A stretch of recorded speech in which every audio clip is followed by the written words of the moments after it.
السلام عليكم. في هذا الفيديو سوف نقوم بشرح طريقة تحويل البروفايل الشخصي إلى صفحة على الفيسبوك، وذلك من خلال الميزة الجديدة التي أضيفت على الفيسبوك مؤخرا، وهي الوضع الاحترافي. سوف نقوم بالدخول إلى ملفنا الشخصي على الفيسبوك هكذا، ثم سوف نقوم بالضغط على هذه النقاط الثلاث، ثم سوف نجد هنا turn on professional mode، أو باللغة العربية تفعيل الوضع الاحترافي هكذا. سوف نقوم بالضغط على turn on أو تفعيل.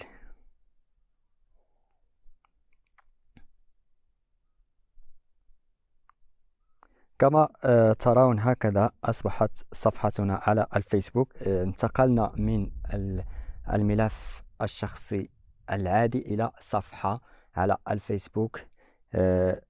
لا يمكن لأي أحد أن يرسل لك طلب صداقة، فقط سوف يقوم بمتابعة هذه الصفحة. أصبحت صفحة عامة على الفيسبوك، ليس ملف شخصي.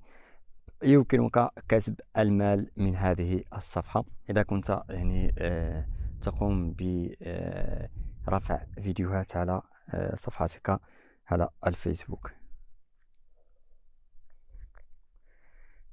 إذا قمنا بالضغط على View As هكذا، كيف سوف تظهر صفحتنا للآخرين؟ سوف تظهر هكذا، وسوف تظهر هنا كم المتابعين لصفحتنا. كل الأصدقاء الذين لديك في حسابك الشخصي سوف يتحولون إلى متابعين على صفحتك.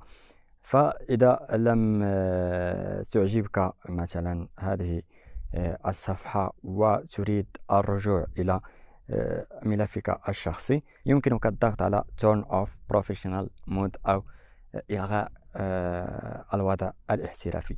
يمكنك الاستفادة من هذه الميزة الجديدة على الفيسبوك للربح من صفحتك على الفيسبوك بعدما تقوم بتحويل ملفك الشخصي إلى صفحة لكسب المال عليها.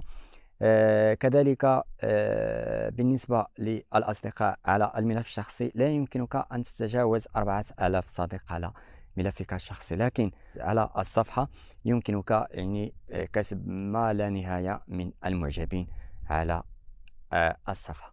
فهذا ما في الفيديو. إذا استفدتم لا تبخلوا علينا بالاشتراك في القناة ولايك للفيديو.